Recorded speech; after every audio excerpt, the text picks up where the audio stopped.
সাড়ে 6টায় দাঁড়িয়েছি, এখন পৌঁছে গিয়েছি। এখন আমি আশা করছি আমি তেল পাবো। তেল পাওয়া যাচ্ছে না কোথাও, এখানে একটু বেশি দেয়, এই জন্য এখানে আসছি। শোলকুপা থেকে তেল নিতে আইছি এখানে। তেল এনে লাইন সকালে আইছি, লাইন দিয়ে দাঁড়া রয়েছি, তেল দেবে না তারা। কাছে কার্ড লাগবে, কার্ড তো এখনো কার্ড দিইনি, বা কার্ড আমরা পাবো কই? বলে এই গাড়ি না হলে বলে শেষ নালি তেল দেবেন, এখান থেকে বললে কৃষি কার্ড না হলে তেল দেবেন। আমার বাড়ি 12 মাইল দূরিতে আইছি, এখন কৃষি কার্ড না হলে আমার বাড়িতে 12 মাইল দূর, আবার 12 মাইল দূরিতে আবার কৃষি কার্ড নিয়ে আবার এই দিনে দাঁড় কখন দেখুন।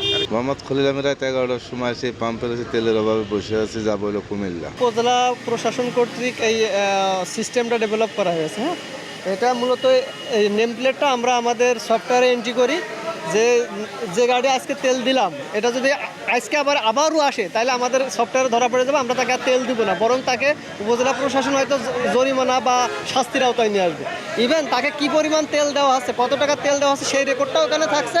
সে আগামীকালকে যদি কোনো পাম্পে যায় সেটাও সে বোঝা যাবে যে আমরা গতকালকে এই অমুক পাম্প থেকে আপনাকে এই কত টাকা তেল দিয়েছি।